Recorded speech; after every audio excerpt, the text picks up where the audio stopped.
खुलुमबाय लोगोफोर दिनै आं नोंथांमोननि सिगाङाव शर्ट स्टोरी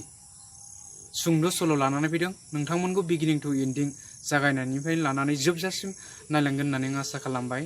आरो नोंथाङा जुदि आंनि चेनेलाव गोदानबा चेनेलखौ साबस्क्राइब खालाम लाइक खालाम आरो कमेन्ट खालाम आरो हागौमानि आनलिमिट शेयार खालामनानै हो लोगो नोंथांमोन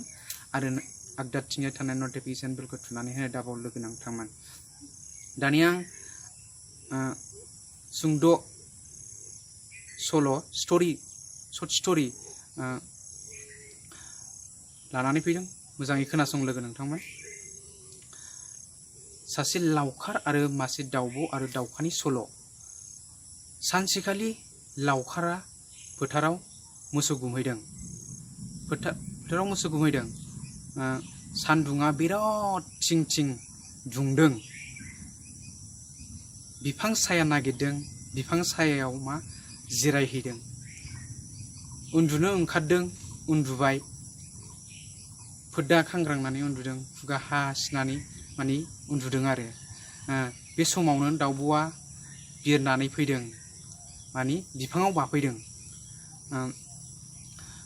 दाना गथ'खौ नुबाय उन्दुनानै थानाय नुबाय गथ'खौ दाउब'आ बिनि मोखाङाव मा सान्दुङा थिं थिं माने दुंनाय माने नुबाय आरो बेखौ नुनानै दाउब'आ मा साया होदों माने सान्दुंखौ खोबथेनानै लादों आरो दाना बे समावनो दाउखायाबो बिरबोनानै बिफाङाव बाफैबाय दाना गथ'खौ नुबाय फोदा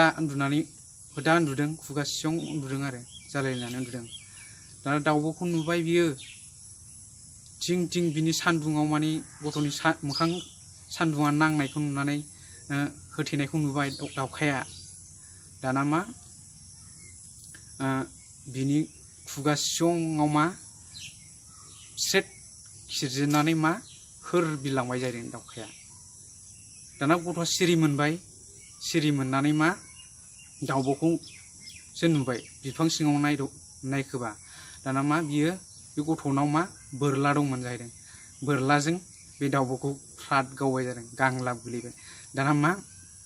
दाउब'आ थैबाय लोगोफोर बेबायदिनो नोंथांमोना सल'आ बेखिनि नोंथाङा जुदि आंनि भिडिअखौ मोजां मोनदोंबा चेनेलखौ साबस्क्राइब खालामदो आरो लाइक खालामदो आरो हागौमानि शेयार खालामनानै हो लोगो नोंथांमोन आरो आगदाथिंजाय थानाय नटिफिकेशन बेलखौ थुनानै होनो दाबाव लोगो नोंथांमोन बेखिनि सल'आ गोजोन्थों थेंक इउ